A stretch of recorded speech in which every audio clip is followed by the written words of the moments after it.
Hello everyone, आज हम start करेंगे क्लास 10 एक्सरसाइज 5.3 का क्वेश्चन नंबर 13। क्वेश्चन नंबर 13 की क्या स्टेटमेंट दी गई है? Find the sum of first 15 multiples of 8। हमने क्वेश्चन नंबर 13 में 8 के फर्स्ट 15 मल्टीपल्स का सम फाइंड आउट करना है।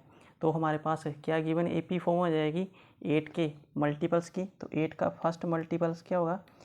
8, 16, 24, 32 अप टू सो ऑन। ये हमारे पास गिवन एपी आ गई। अब यहाँ से हमारे पास first term and common difference आ जाएगा। तो 8 क्या हो जाएगी? First term a is equal to 8 first term, common difference क्या हो जाएगा? सेकंड में से फर्स्ट को माइनस कर देंगे। तो d is equal to 16 minus 8। तो d की वैल्यू कितनी आ जाएगी? 8। n की वैल्यू कितने नंबर ऑफ टर्म्स दी गई हैं? 15 टर्म दी गई हैं। तो n की वैल्यू कितनी आ जाएगी? 15। हमें क्या बोला गया यहाँ पर फाइंड आउट करने को? सम। तो सम का फॉर्मूला लगा देंगे हम। S N is equal to क्या जाएगा? n/2 ब्रैकेट में 2a plus into n minus 1 into D.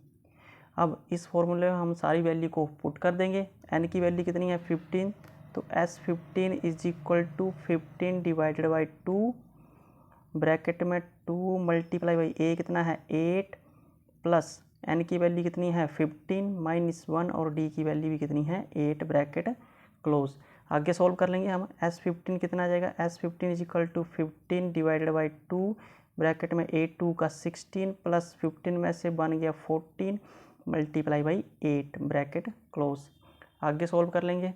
s15 कितना आ जाएगा? s15 is equal to 15 divided by 2 bracket में 16 प्लस 14 को 8 से मल्टीप्लाई कर देंगे 112 आ जाएगा। आगे सॉल्व करेंगे। s15 is equal to 15 divide by 2 और 112 में हम 112 में 16 को ऐड कर देंगे, कितना जाएगा? 128। अब 2 से 128 को हम काट देंगे। 2 6 का 12 और 2 4 का 8। तो क्या वैल्यू आ जाएगी? s15 इज इक्वल टू कितना आ गया? 15 मल्टीप्लाई बाई 64। 15 को 64 से मल्टीप्लाई करने पर हमारे पास s15 कितना आ जाएगा? s15 is equal to 960।